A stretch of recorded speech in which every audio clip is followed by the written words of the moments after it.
Hello everyone, I'm Umed, and today we're discussing the sitting epidemic, heart disease in Florida.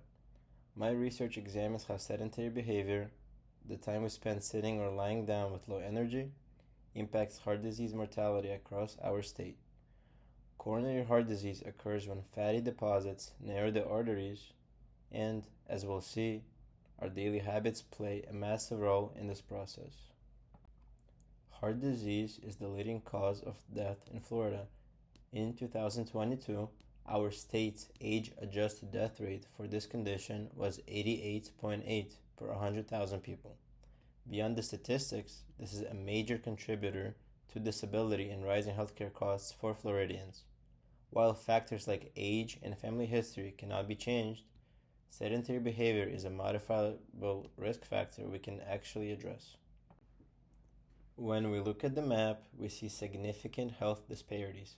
Mortality rates are highest in our northern and central rural counties, with Union County reaching a staggering 192.9 deaths per 100,000. Conversely, coastal and southern areas like Monroe County report much lower rates, around 57.4. This geographic variance highlights the need for targeted public health interventions. To investigate this, I used two primary methods. First, I performed a correlation analysis to see if counties with more sedentary adults also had higher heart disease death rates.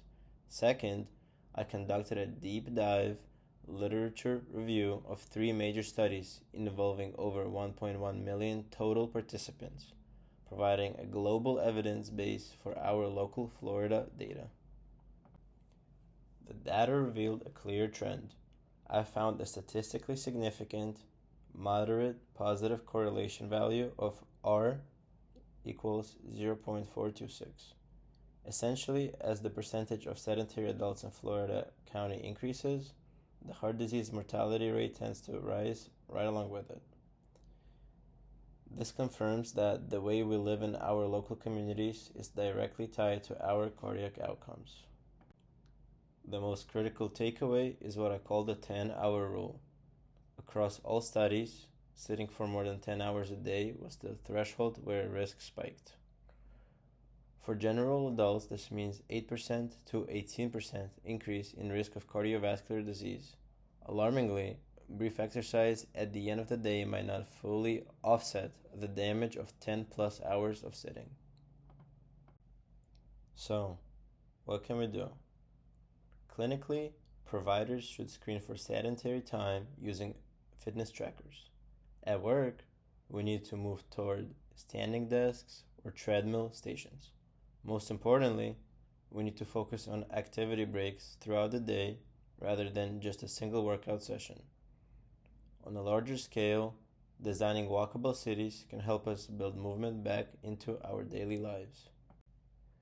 Finally, I would like to extend a special thanks to Dr. Bleasdale for the guidance and the analytical tools provided throughout this course. Thank you all for listening, and I hope this encourages us all to sit a little less and move a little more.